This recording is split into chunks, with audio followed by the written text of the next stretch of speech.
विशुद्धं परं सच्चिदानन्दरूपं गुणाधारमाधारहीनं वरेण्यं महान्तं विभान्तं गुहान्तं गुणान्तं सुखान्तं परं धाम रामं प्रपद्ये। शिवं नित्यमेकं विभुमतारकाख्यं सुखाकारमाकार शून्यं सुमान्यं महेशं कलेशं सुरेशं परेशं नरेशं निरीशं परिशं प्रपद्ये। यदा वर्ण्यत कर्णमूले अन्तकाले शिवो राम रामेति रामेति काश्यां तदेकं परं तारक ब्रह्मरूपं भजें भजें भजें भजें। महारत्नपीठे शुभे कर्णमूले सुखासीनमादित्यकोटिप्रकाशं सदा जानकी लक्ष्मणोपेतमेकं सदा रामचन्द्रं भजें भजें। मनोजवं मारुततुल्यवेगं जितेन्द्रियं बुद्धिमतां वरिष्ठं वातात्मजं वानरयोतमुख्यं श्रीरामदूतं शरणं प्रपद्ये। नारायणं नमस्कृत्यं नरं चैव नरोत्तमं देवीं सरस्वतीं व्यासं ततो जयमुदीरये। वसुदेवसुतं देवं कंसचाणूरमर्दनं देवकी परमानन्दं कृष्णं वन्दे जगद्गुरुम्। बोलिए श्री वृंदावन बिहारी लाल की जय। बोलो भगवान सूर्य देव की जय। आपको पूर्व कथा में बताया था कि 5 इष्ट होते हैं। 5 इष्ट कौन से हैं? गणेश, गायत्री, सूर्य, शिव और विष्णु। ये 5 इष्ट होते हैं। इन 5 में से आप किसी को भी एक इष्ट मान करके जिसमें आपकी सबसे ज्यादा आस्था है उसी में सबको देखो, कण कण में उसी को देखो। जैसे भरत जी थे, भगवान सूर्य इनके इष्ट थे। श्रीमद् भागवत पुराण में जो वर्णन आता है, जो गाय के पेट से पैदा हुए थे, गोकर्ण जिनका नाम था, जिन्होंने भागवत कथा सुनी है उन्होंने जरूर श्रवण किया होगा। ये गोकर्ण भी इनके भगवान सूर्य इनके इष्ट थे। जब धुंधकारी इनको रात्रि के अंधेरे में बार बार नए नए रूप बदल करके भयानक रूप धारण करके दिखाई दिए तो इन्होंने भगवान सूर्य का स्मरण करके उनके पाप को दूर किया और उनसे पूछा क्या कारण है, तुम्हारे इतने पिंडदान किए फिर भी तुम्हें शांति नहीं मिली। तब इन्होंने अपना पाप बड़ा बताया कि मेरा बहुत ज्यादा पाप है, कोई अच्छा उपाय ढूंढिए, पिंड आदि से मेरी मुक्ति होने वाली नहीं है। तो इन्होंने सांत्वना दी कि मैं सोच विचार करता हूँ, सवेरे गांव के बड़े बुजुर्गों से मिलूंगा, पूछूंगा, कोई साधन अच्छा देखूंगा जिससे आपका कल्याण हो जाए। तो रात भर सोचते रहे। भगवान सूर्य के इष्ट हैं। सवेरे स्नान करके इन्होंने भगवान सूर्य को अंजलि में जल दिया तो जल से ही भगवान सूर्य प्रकट हो गए। इन्होंने अपने इष्ट देव को सामने प्रकट कर लिया। इष्ट सिद्धा, इष्ट साधन जिसको हो जाता है, जो अपने इष्ट को सिद्ध कर लेता है, उसको कभी जीवन में कोई संकट नहीं आता है तो जैसे ही अपने इष्ट का स्मरण करेगा, स्मरण मात्र से आपके सामने प्रकट होगा और आपको उसका रास्ता बताएगा। तो ऐसे इष्ट साधन करके गोकर्ण ने इनको धुंधकारी की मुक्ति कैसे होगी, भगवान सूर्य ने उनको बता दिया कि श्रीमद् भागवत सप्ताह यज्ञ करने से इनको पापों से मुक्ति मिलेगी। ऐसा कोई पाप नहीं जो श्रीमद् भागवत सप्ताह यज्ञ से नष्ट न हो जाए। तब श्रीमद् भागवत कथा इन्होंने भगवान सूर्य के निर्देश से ही धुंधकारी को सुनाई थी। तो भगवान सूर्य को जो इष्ट है उनके बारे में आज आपको हम बताएंगे। उदये ब्रह्मणो रूपम मध्याह्ने तु महेश्वरे अस्तकाले स्वयं विष्णु त्रिमूर्तिश्च दिवाकर है। यानी रात्रि की बड़ी बहन, आकाश की बेटी, वरुण की भगिनी, स्वर्ग की दुहिता, उषा सुंदरी एक युवती की भांति प्रकाश में नित्य नवीन परिधान पहने हुए सारे प्राणी समूह को जगाती है।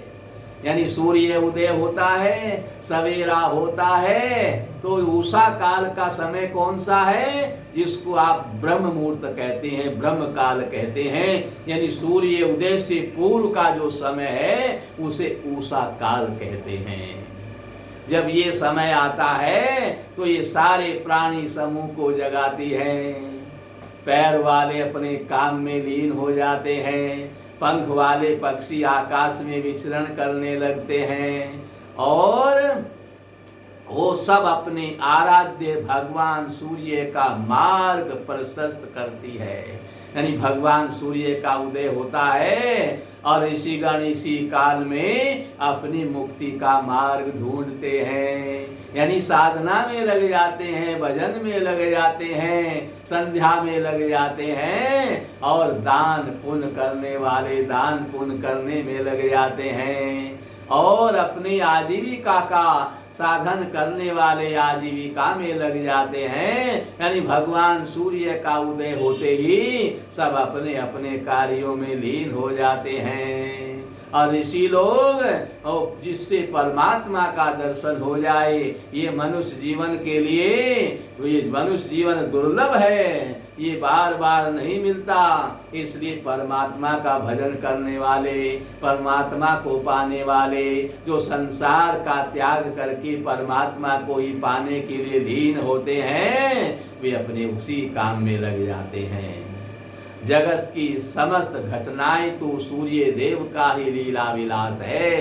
एक और जहाँ भगवान सूर्य अपनी कर्म सृष्टि रचना की लीला से प्रातः काल में संजीवनी बन करके प्रफुल्लित सबको कर देते हैं, मध्याह्न काल में अपनी प्रचंड किरणों के द्वारा शिव रूप होकर के सृष्टि के यानी पृथ्वी के समस्त विकारों को जला डालते हैं। जैसे भगवान शिव प्रलय करते हैं, उसी प्रकार से पृथ्वी के जो भी विकार हैं उनको अपनी प्रचंड किरणों से मध्य काल में इतना तपाते हैं कि वो प्रचंड किरणें से वो सब विकार नष्ट हो जाते हैं, जलकर भस्म हो जाते हैं और वायुमंडल पुनः सुगंधित हो जाता है, उसमें कोई विकार नहीं रहता है। और भगवान सूर्य इस जगत के नेत्र के समान इनको नेत्र माना गया है। अभी आपके शरीर में भी सारे ग्रह विद्यमान है। आप इस नासिका को पकड़ करके अंगूठे से बंद करके श्वास खींचोगे तो जो उल्टे तरफ की श्वास खींचोगे, इसको क्या कहते हैं, चंद्र नाड़ी, और इसको दबाओगे तो इसको सूर्य नाड़ी, जो सीधे हाथ की तरफ होती है।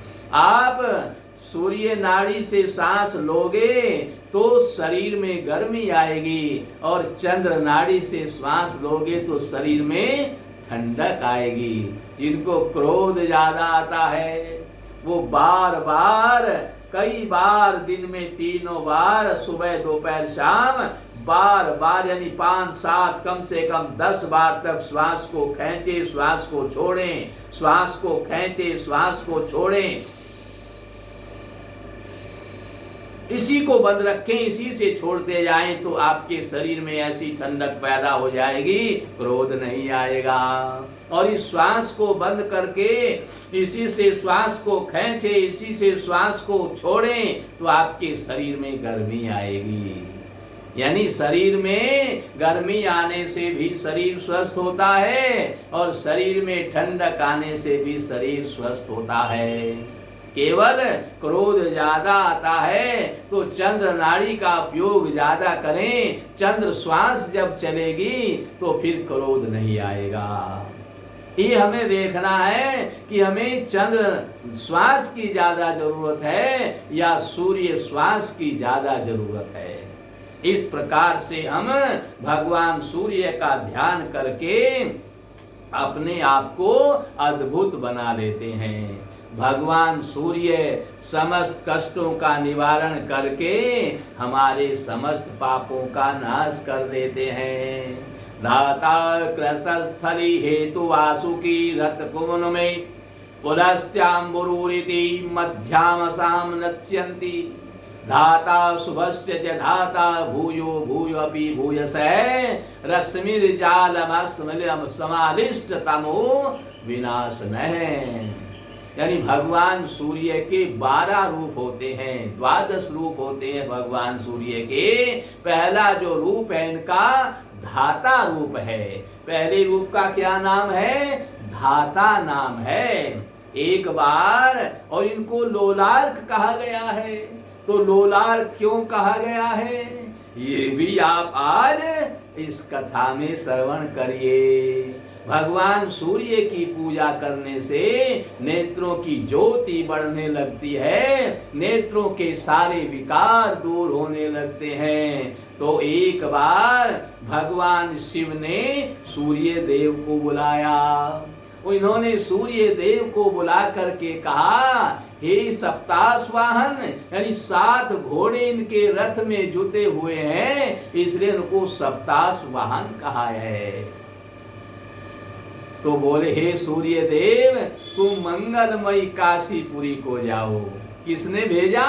भगवान शिव ने सूर्य देव को बुला करके कहा कि तुम मंगलमयी काशीपुरी को जाओ। काशीपुरी मंगलमयी नगरी है, वहां रहने से मंगल ही मंगल होता है, इसलिए भगवान शिव मंगलमयी काशी को कहते हैं। वहां जाओ और वहां का जो राजा है वो बड़ा ही धार्मिक है, और जो धार्मिक है तो वहां मंगल ही मंगल रहता है। जो धर्म के कार्य में हमेशा लीन रहता है, जो कभी अपने धर्म के मार्ग से डिगता नहीं है, वहां तो मंगल ही मंगल रहता है। और जो धर्म के मार्ग से डिग जाता है, अचेत हो जाता है, फिर वहां मंगल कैसे रह सकता है। तो जीवन में मंगल रखना है तो धर्म के कार्य हमेशा जीवन में करते रहना चाहिए। अब भगवान शिव ने सूर्य भगवान को क्या आदेश दिया कि वहां का जो राजा है, कहाँ का? मंगलमयी काशीपुरी का राजा, वो बड़ा धार्मिक है और उसका नाम है दिवोदास। दिवोदास उस राजा का नाम है। और राजा के धर्म विरुद्ध आचरण से जिस प्रकार काशी उजड़ जाए, ऐसा तुम उपाय करो। यानी वो सूर्यदास धर्म छोड़ दे, अधर्म करने लगे। अगर वो अधर्म करेगा, जब राजा धर्म करेगा तो काशी उजड़ जाएगी। तो बोले, आप ऐसा कोई उपाय करो कि वो धर्म से च्युत हो जाए, अपने धर्म से गिर जाए, ऐसा उपाय करो। परंतु उस राजा का अपमान मत करना। जो धर्म के कार्य में लगा रहता है, अगर आप उसका अपमान करोगे तो फिर वह अपने ही ऊपर पड़ता है, तुम कहीं के नहीं रहोगे। इसलिए जो धर्म के कार्य में लीन रहता है, संत है, ब्राह्मण है, धर्म के कार्य में लीन रहते हैं, इनका अपमान करने से अपमान करने वाला कहीं का भी नहीं रहता है। इसलिए ऐसे सत्पुरुषों का कभी अपमान नहीं करना चाहिए, क्योंकि ये निस्वार्थ धर्म को बढ़ाने में लगे रहते हैं। इसलिए भगवान शिव ने सूर्य देव से कहा कि उसको धर्म से तो गिरा दो, लेकिन उसका अपमान मत करना, क्योंकि धर्म के आचरण करने वाले पुरुष का अनादर करने से अपने ऊपर ही बड़ा भारी पड़ता है, और वैसा करने से महापाप भी होता है। यदि तुम्हारे बल बुद्धि से राजा धर्म से च्युत हो जाए और वह अपनी दूसरे किरणों से, तब तुम उसके नगर को उजाड़ देना। मैंने देवताओं और बड़े बड़े योगिनियों को भेज करके प्रयास करके देख लिया है, वे सब मिलकर भी देवदास को धर्माचरण से च्युत नहीं कर सके, किसी प्रकार से धर्म से डिगा ना सके। इसलिए सब असफल होकर के लौटे हैं, तो तुम्हें सावधान होकर के वहां जाना है। हे दिवाकर, इस संसार में जितने जीव हैं और उन सब की चेष्टाओं को तुम जानते हो, क्योंकि तुम प्रकाशित होकर के सबको आकाश मार्ग से देखते रहते हो, इसलिए लोक चक्षु भी कहलाते हो। अतः मेरे कार्य की सिद्धि के लिए तुम शीघ्र जाओ और मैं काशी को दिवोदास से खाली करवाकर उस मंगलमयी काशीपुरी में स्वयं ही रहना चाहता हूँ। मेरा मन है मैं काशीपुरी में ही रहना चाहता हूँ। भगवान शिव की आज्ञा को शिरोधार्य करके सूर्य देव काशीपुरी में गए और वहां बाहर भीतर विचरते हुए उन्होंने राजा में थोड़ा सा भी अधर्म नहीं देखा। वे अनेक रूप धारण करके काशी में रहे, लेकिन वहां उन्होंने कभी कभी अनेक प्रकार के दृष्टांत दिए, बड़ी बड़ी धार्मिक कथाएं सुनाई, लोगों को इकट्ठा करके भगवान की कथाएं इस तरीके से सुनाई जिससे धर्म से गिर जाएं। ऐसा करने पर भी, यानी नर नारियों को बहकाने पर भी कोई अपने धर्म से नहीं डिगा, किंतु किसी को भी धर्म के मार्ग से डिगा नहीं सके। और इस प्रकार काशी में विचरते हुए भगवान सूर्य ने कभी किसी का अपमान भी नहीं किया और किसी भी मनुष्य को उन्होंने किसी भी प्रकार के परमाद में नहीं पाया, सभी धर्म के आचरण में लगे हुए देखे। इस प्रकार से भगवान सूर्य बड़े ही आश्चर्यचकित हो गए।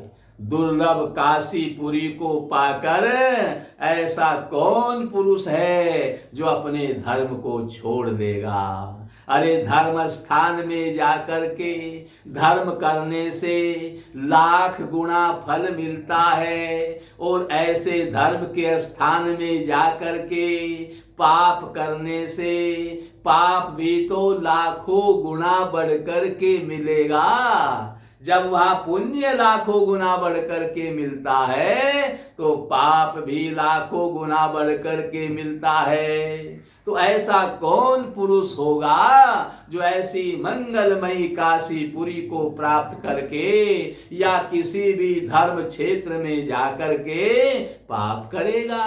वो तो पुण्य ही करेगा, क्योंकि वहां तो पाप भी बढ़ेगा पुण्य भी बढ़ेगा। पाप बढ़ने से नरकों में जाना पड़ेगा, पुण्य बढ़ने से उसके पाप समाप्त हो जाएंगे। वो धर्म के आचरण में लगा रहेगा तो भगवान शंकर उसके ऊपर प्रसन्न रहेंगे।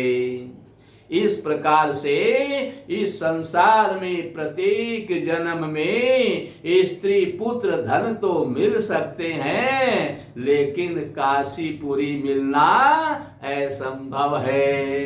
काशीपुरी मिलना कोई छोटी मोटी बात नहीं है। बड़े पुण्यों से भगवान शिव की कृपा से काशीपुरी मिलती है। इस प्रकार काशी के धर्ममय प्रभाव को छोड़कर भगवान सूर्य का मन काशी में रहने के लिए लोल हो गया।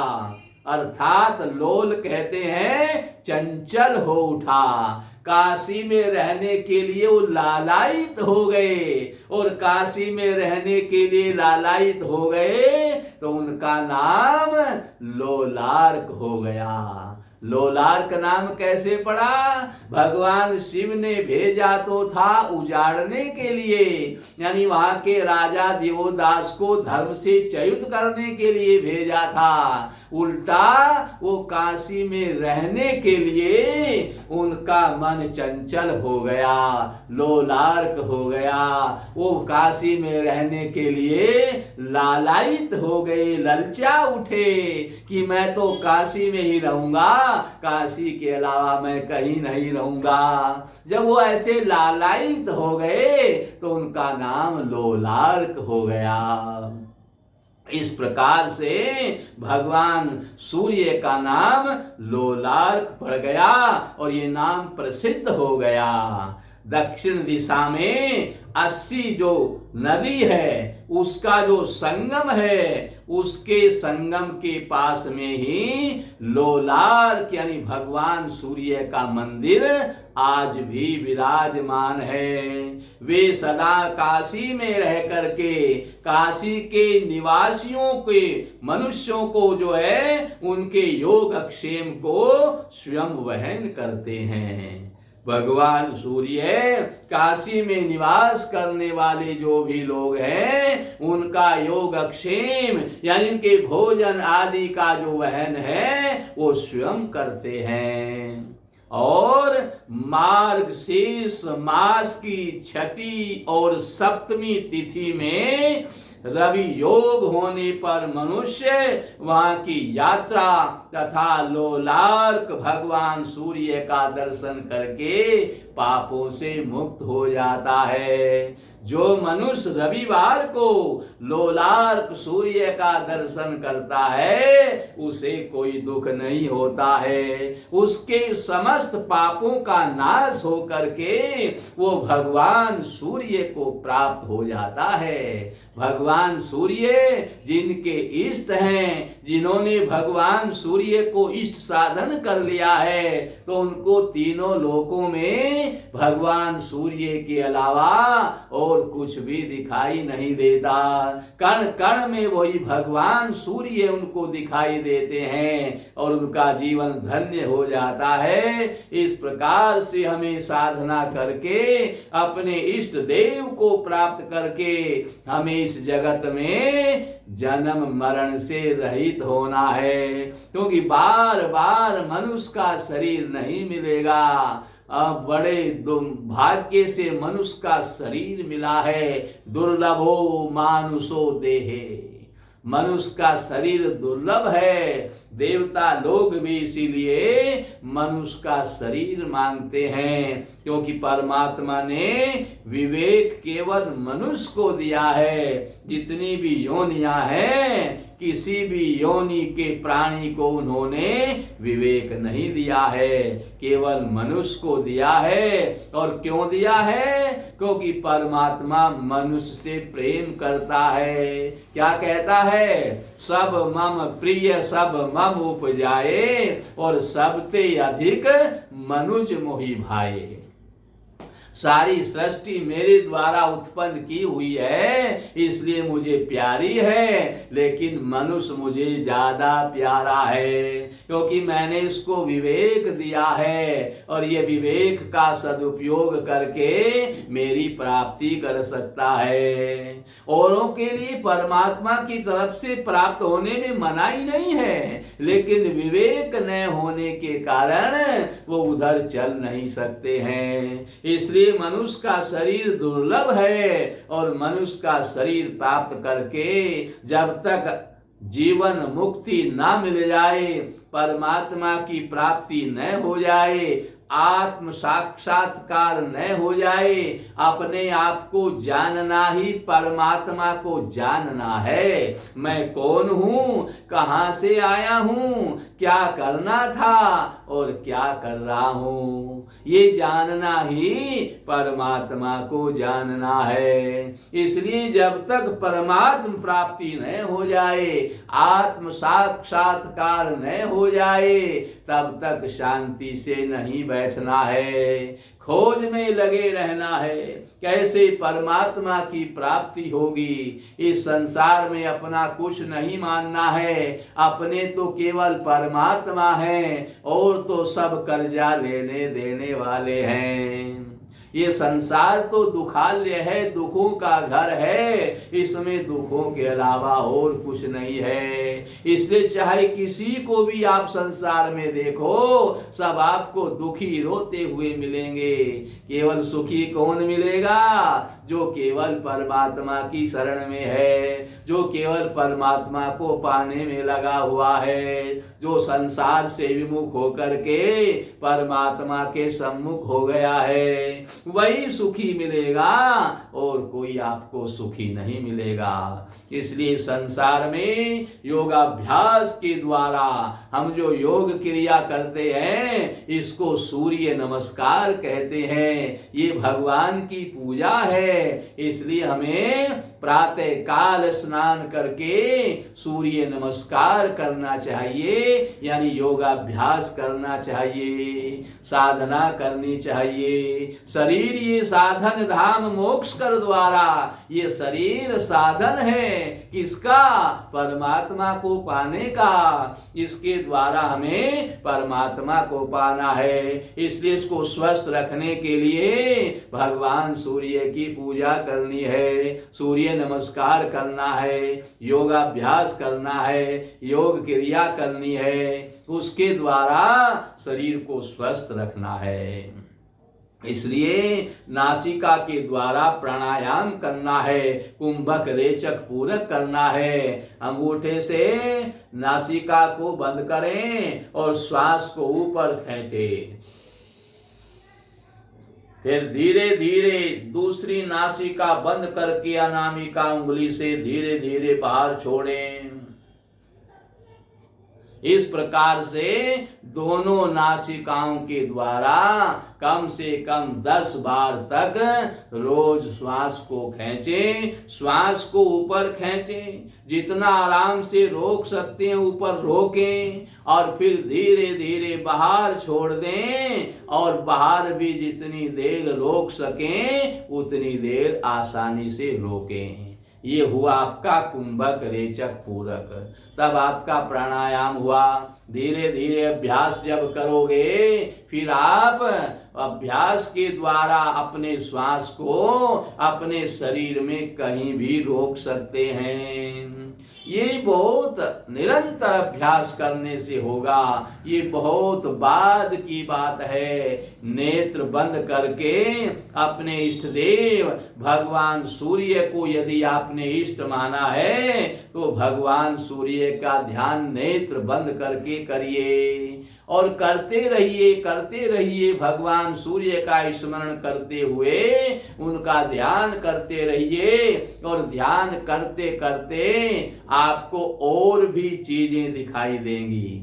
नेत्र आपके बंद है लेकिन आपको धीरे धीरे सृष्टि दिखाई देने लगेगी। सूर्य, चंद्रमा, तारे, आकाश, यानी ये पूरी सृष्टि आपको दिखाई देने लगेगी। ये प्रतिदिन आप धीरे धीरे अभ्यास को बढ़ाएं और जब आपको 3 घंटे का अभ्यास बैठने का हो जाए, 3 घंटे का अभ्यास ध्यान लगाने का हो जाए, तब आपको साधना समझो, साधना में आप नजदीक आ गए हैं। फिर आपको अपने इष्ट देव भी दिखाई देंगे, पूरा ब्रह्मांड दिखाई देगा और अंत में आपको अपना ही स्वरूप दिखाई देने लगेगा। जब अपना स्वरूप आपको दिखाई देने लगे तब समझो आपकी साधना अब थोड़ा और नजदीक आ गई है। और जब आपका स्वरूप आने लगेगा फिर आप कौन हैं, कहां से आए हैं, क्या करना है, अपने बारे में आपको जानकारी होना प्रारंभ हो जाएगा। जब आप अपने आप को पहचान जाओगे तब आप उसी से प्रेम करोगे जो सत्य है।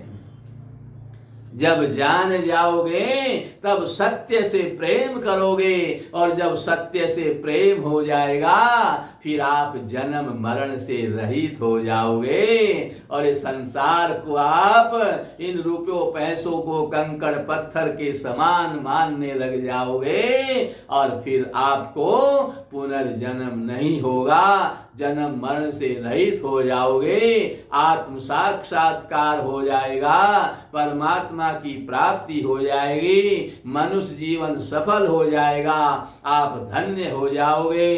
इसलिए अपने इष्ट देव का साधन करके आप जन्म मरण से रहित हो जाओगे। आज आपको भगवान सूर्य के पहले नाम धाता का आपको बताया है। इसके बाद कल आपको दूसरा भगवान सूर्य का नाम जिसे अर्यमा कहते हैं उसको आपको समझाया जाएगा। अब यहीं पर कथा का विश्राम है। बोलिए सूर्य भगवान की जय। जय जय श्री राधे।